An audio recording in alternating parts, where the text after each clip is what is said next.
Congressional Capitol 17, the 8th United States in Congress assembled in New York City Hall in 1788. The ratification of the new Constitution, U.S. hospitality, and the Confederation Congress's enabling plan. Into this fraught moment stepped Cyrus Griffin, elected President of Congress, tasked with presiding over one of the most precarious sessions in U.S. congressional history. We will explore 6 pivotal issues during his presidency, and next to him, 2 women quietly shaping the era's diplomatic and social architecture, Sarah Livingston Jay and Lady Christina Stewart Griffin. From November 1st, 1787 through much of the spring of 1788, the Confederation Congress struggled to muster the minimum number of delegates required under the Articles to conduct the nation's business. Weeks and months passed with only 5 states represented. Even after Cyrus Griffin's election on January 22, 1788, the body repeatedly adjourned for lack of quorum. This repeated stall was not a mere inconvenience. It heralded the fundamental weakness of the Confederation government. Legislation, foreign treaty approvals, Western land regulation, even the most basic fiscal and diplomatic actions were either delayed or impossible to transact. Delegate Griffin stepped into a presidency not of confident ascendancy, but of crisis management, overseeing an institution that often could not legally act. This structural breakdown created the institutional crisis that made the forthcoming constitutional transition both urgent and conceivable. Cyrus Griffin was born July 16, 1748, in the Farnham Parish, Virginia. He was tall, refined, and ambitious, studied law at the University of Edinburgh and at Temple in London. There, he befriended Charles Stuart, Lord Lytton, heir to the 6th Earl of Traquair. Invited to Traquair for Christmas, Griffin met Lytton's sister, Lady Christina Stuart, brilliant, willful, and the most beautiful of the Earl's daughters. Their love blossomed in secret until her father discovered it and forbade all contact. Defying him, the pair fled through the Scottish countryside, Christina breaking her ankle in the escape. They were married in April 1770, twice recorded in Edinburgh's parish books, the first church entry concealing her noble birth to avoid her father's wrath. The couple left London with 2 children in 1774 for Virginia. Here, Cyrus practiced law and entered politics. It wasn't until the spring of 1788 that Lady Christina Griffin joined her husband in New York as the nation's de facto First Lady. Here she hosted ministers from France, Spain, and the Netherlands.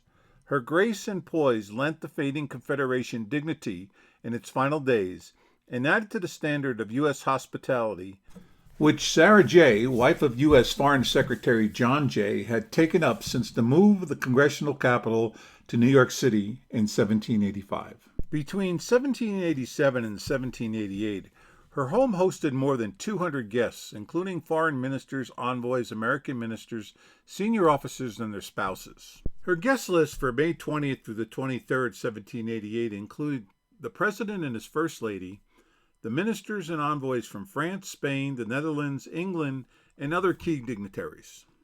Her Friday evening dinners served as informal diplomatic salons for the Foreign Secretary, where hospitality became an instrument of foreign policy influence. Lady Christina entered the same social diplomatic circle once she relocated to New York. Her household assumed a First Lady hospitality role for the United States in Congress assembled president. While Lady Christina and Sarah Jay's hospitality sustained foreign diplomacy, the Confederation government's unfinished business laid westward and inward. During Griffin's presidency, the United States in Congress assembled grappled with land claims, frontier governance, and the challenge of Western expansion. On February 25, 1788, Congress debated appointing a superintendent of Indian Affairs for the Southern Department. By March 4th, committees took up the question of Kentucky statehood, and on March 18th, new communications arrived concerning the unrest among Western tribes. In September, Congress moved to assert federal authority. On the 1st, it condemned settler encroachments on Cherokee lands, and on the 3rd, it reserved tracts in Ohio for the Christian Delaware Indians.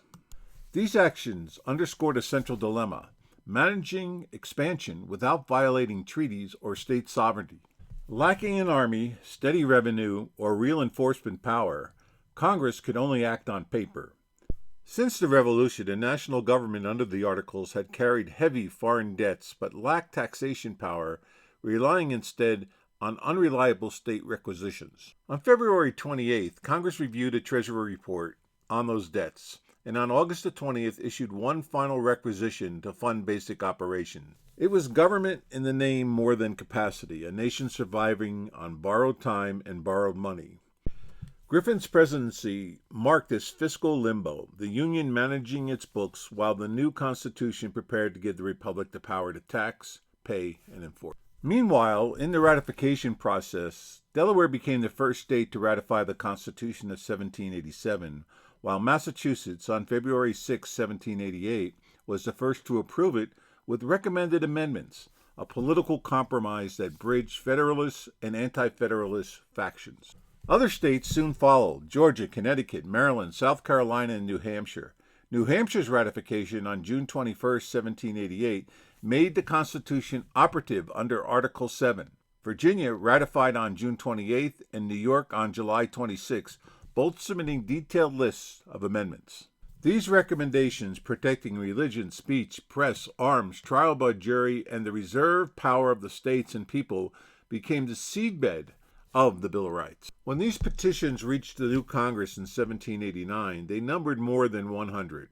Most dealt not with rights, but with structure, taxation, and judicial authority. In June 1789, James Madison, now serving in the House of Representatives, spread the state proposals across his desk and distilled them into 19 amendments.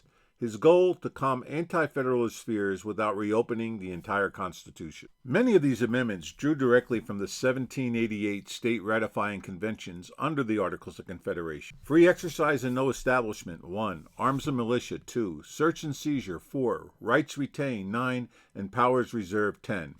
Others emerged from Madison's pragmatic synthesis of the state concern and federal craftsmanship, the bridge between the Articles of Confederation and the Constitutional Republic that endures today. As autumn 1788 advanced, the United States in Congress assembled presided over the closing chapter of the Confederation. On September the 13th came the act that would dissolve the old Union. With 9 states concurring, Congress acted the enabling resolution that set the timetable for the new constitutional government. The first Wednesday in January for choosing presidential electors, the first Wednesday in February for their vote, and the first Wednesday in March at the present seat of Congress for commencing proceedings under the new Constitution. The new republic was being born while 2 of its founding members remained outside its framework, operating as de facto independent states. That same day, Henry Light Horse Harry Lee wrote to George Washington warning that without his leadership, the government can have but little chance of success. In its final weeks, the Confederation Congress still managed business of consequence, authorizing aid for American captives in Algiers, rejecting Envoy Dean's arms settlement, and affirming America's clear and inalienable right to navigate the Mississippi River. Meanwhile, architect-engineer P. Charles L'Enfant, a French-born veteran of the Revolution, began remodeling New York's old City Hall into a permanent home for the new government.